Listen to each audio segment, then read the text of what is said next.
Hello and welcome to part 2 of our players to target, late round flyers, these late round sleepers in PPR. Yeah, this is going to be exciting because it's the wide receivers, and this is a really interesting list because if you get this bit right, it can really help the previous players you've built onto your team, and these are the guys that can have some really interesting ceilings because wide receivers are difficult to predict. So if you get this right, if you get any off this list right, that's a huge boom for you. Okay. Hopefully you can capitalise. Now, if you watched any of our videos before, then you'll know this guy's featured heavily in them from March onwards, really. We're talking about Anthony Miller. He's going at ADP of 146, so it's any price you like, really. Well, if you looked at my rookie video, I recommend you have a look at that. Now, I've got Cortland Sutton on that list. We haven't put him on this list because he's very high on that list for Dynasty, but we're looking at this season, so that's why Sutton's not on here. Because it's this season, and I don't think there's that big an opportunity when you've got two great pros sitting on you. But you're talking about Anthony Miller, you're talking about a young offense that's got a lot of new pieces being built around it, quarterbacks coming, there's all these things that have kind of happened. He's elite. I mean, you watch him in camp, I mean, for starters, he's turning heads. He's doing exactly what we thought he was going to do. He's going to get a lot of work quickly, and I'm not going to be surprised if he plays in the slot. And that, for me, is one of the very first reads you have as a quarterback. So this guy will have a lot of opportunity. And there's a big upside when you're looking at 146 that you'll be able to take care of. There is a... there's always a chance he'll have style over, production. He's going to have highlight reel catches, if you've said in previous videos. But there's a point to this, isn't there? When it comes to wide receivers, running back's a bit easier to judge, but in PPR, what sometimes you have is a situation where you look at your teams, two teams fighting for a win, because that's what you're looking at, wins, and you've got a player like Anthony Miller, and you look at your matchup and you think, well, I'm going up against, say, like a Marvin Jones, and my next best wide receiver is, say, Golden Tate. I don't think Golden Tate's really going to win that matchup, maybe once or twice a season, but it's difficult. I've got Anthony Miller. He might give me boom, or he might not give me much at all, but I'd take that risk because this guy has that kind of upside. That's where you can win games because you take the right matchup, and this is why I think this guy's going to be really interesting. It's going to be some very low weeks, as you rightly say, but I do think there's going to be some very interesting weeks as well. And, you'll be excited to see some of the catches, one-handed. He'll absolutely blow you away. He'll be a big target the next year. This guy will be very interesting. Highly sought after, I think. Okay, second one on the list, his ADP is 138. He missed all of his rookie season. That's Mike Williams at the Chargers. Yeah, tell me why you like him for this season. I'll give you some upside for him as well. I like him because, basically, like I said before, we like to do our research on here. I've been reading all the local beat reporters, and they've been doing joint practices with other teams, and the word they're using for Mike Williams is dominant. Yeah. And this is a guy you're picking 138, so pick round 13 to 14. I think we have to remember it's very easy in fantasy, as Al says, you can get kind of... you can remember what happened the year before, and you basically nothing because he was injured all year. Yeah. So you remember that, and you forget that this was a very highly picked player. I think the other thing that falls into his camp for this year really well is they lost Hunter Henry early. Now, there's got to be a bigger distribution to everybody that's playing. I think he's going to get used in the rotation. I think he can really shake himself out of the pack, and he has that kind of upside where you're at this point of the draft. None of these guys and wide receivers we're mentioning are going to be your top 3 or 4 even, maybe. These could be all 5 round flyers. 5 or 6, the guy that sits on the bench initially, but it's a guy that has that upside. I agree with you. I think Mike Williams has a real shot to shake himself out of the pack and do better than people think. Okay. Well, the last 4 we have, they're all going pick 200 or below. So, wow. So we really have looked here. Especially in deeper leagues, we've got some real long shots for you. The first one you like, it's Christian Kirk. I think I better talk about him. So he's been another one we mentioned him quite a while back, and you have to go back to the early videos to see a bit on him. And as it's worked out, which is so good this year, I can't believe how well our things have worked out for us. I kind of said I think you'll find by the time of the start of the season, is the exact word used, he'll end up as the number 2.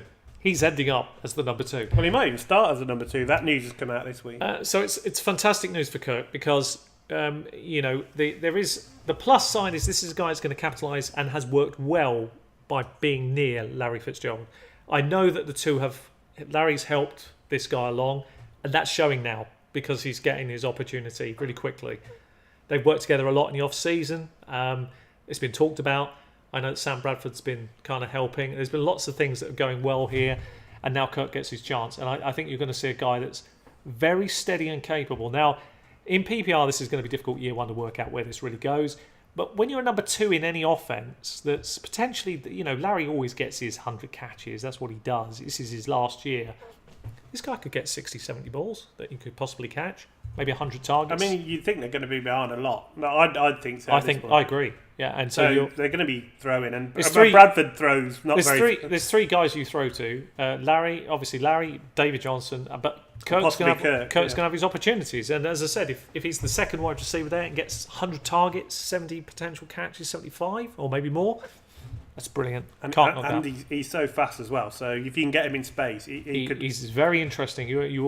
This guy will certainly be one you'll be going. Ooh. Even watching him doing punt returns, he looks electric, doesn't he? And that could also be another factor for him, because in some leagues they will give you points for that. So definitely a player to have a think about. I mean, again, it's a late shot for nothing. Okay, another guy, the next guy on the list, our number 4, ADP 211. So again, very late. Again, he missed all of last year, and I think people, do have a recency bias. Talking Quincy Enunwa from we were all worried that he would never make it back, and that was a very serious neck injury that he sustained. Obviously he was playing really good football for the Jets before the injury. He's had that time to recover, and he looks like he's back. So his ADP is absolutely reflecting of people forgetting how good this guy was. He's very good, and he could get a lot of catches. It could be. I mean, I know. We both like Robbie Anderson a lot in the Jets, and rightly so. He probably is the number 1. Big catches. He's not going to catch a lot of them. Enunwa could be in the slot. He could be a number 1. He could be the number 1 in the Jets, and you're getting him at this ADP in a PPR league. I'd absolutely take that all day long. I mean, you have got to factor in he has been a bit injury prone. Even this is your last pick in a draft. This guy, I think this is a guy you can just it's a name that people go, oh, I forgot he was on the board. I don't think that's a problem. He's got talent. He passes the eye test. So yeah, definitely a good one to put on this list. And this next one you've particularly picked out. You've been very, very quickly on in this year, and now people are catching up to that. And I have to give you full credit for this. This is number 220, so even lower than Quincy Enunwa, and this is James Washington. Yeah, and if you watched what's been happening in pre-season, I was right with this guy. Exciting. Very right with him. He wasn't on my board before the season started. Al mentioned him, and so you take a look. I took a little look, had a look at the eye test, and I went, he looks good. And so I thought, I wonder if that'll translate to the pre-season. Maybe it won't. We might see 2 or 3 catches. We saw 4. 2 were taken to the house. I was like, you know what? I kind of quite like him. But then, of course, the cat's out of the bag. So if you've done what kind of Al's done, and you've kind of got a couple of pieces or shares of this guy, you've capitalised, particularly in Dynasty, and well done. His current ADP is 220. So a fabulous player, because we've seen what happens in Pittsburgh to these Martavius Bryant. I mean, Ben's made Martavius. That is right, isn't it? Martavius. It made him look good, right? And probably he's not that great. He may have talent, but his head's not in the right place. This guy's got his head in the right place. He's got everything going for him. He's got the speed. He's got everything that Pittsburgh looked for. He's got size. I think this is a no-brainer. This is just so easy. To Brown or Juju. This is just so easy. I rate him, actually, if I'm being honest, James Washington, and this is, please take this with a pinch of salt, just how I feel. I rate him better than Juju Smith-Schuster. Because I think Juju's done well. I feel that for the value of ADP-wise, you've got to pay a very high price for Juju, and he's had a bit of injury and a few little red flags. I'd rather have James Washington and sit there and think, I'll let him ferment and see how that plays out the first part of the season, and then if I think, well, I've picked up a steal here, I'm rolling him in the lineup. Especially in your team with a deep rosters where you can afford to keep him and see how it goes. I love players that could give me a big upside at a key moment against a good matchup, and that's certainly a big player there. Love that pick. Okay, well, he's a high-powered offense, which is what you can't say about our last guy, unfortunately. But he could be a steal. It's an interesting pick, this one. His ADP is 232, so any pick you like. Now, Al picked him out, right? And I had to think about this for a minute because, it's one of the keys here. I'll let Al talk about him first, but I'm mentioning this because I had to think about this. Why could I get behind this pick? And then I realised, well, it was fairly obvious, yes. And there's a big reason. So I'll let Al explain why we picked him out. Okay, so he plays for Miami Dolphins, so fair enough if you don't like it. It's Albert Wilson. They paid a lot of money in free agency to get him. Jarvis Landry's gone. Someone's got to catch all the passes. Yeah. Devontae Parker's always injured, but it plays on the outside anyway. So you look at a new slot guy. I mean, Amendola's there, but he's never fit. He could be the slot guy. And we have to look at bias. So we have to look at how does Ryan Tannehill play as a quarterback? Where's his first look? It's the slot. Well, look at all the catches Landry had. So even if you took it that Albert gets half those looks, it gets 50 catches. What, this ADP? That's They paid fabulous. loads of money for him. They even talk about him doing like some runs. You know, even going to run the ball. I mean, this guy could be anything. I mean, at 2-3-2, this is a final pick stash player if you can't get a James Washington or a Chris Ivory, just to stash and see how it goes. And if it could be the first player drop if it doesn't live up to the hype 3 or 4 weeks in. But Al's rightly pointed out, this is Miami. They're going to have to throw all day. They've got to throw it somewhere. And let's be honest, there's a lot of issues with this team. So, you know, the beneficiary of a team that's going to struggle is often basically the pass catchers. And I think that he's got a chance to shine and do better than anybody thought. And you know what? He could be, maybe next year he halves his ADP. Well, that's huge if you've picked him down at 2-3-2. Yeah, that's massive. Amendola could, play in the slot as well. He's a good player. But, Albert Wilson's definitely worth a look. And Amendola for the same reason.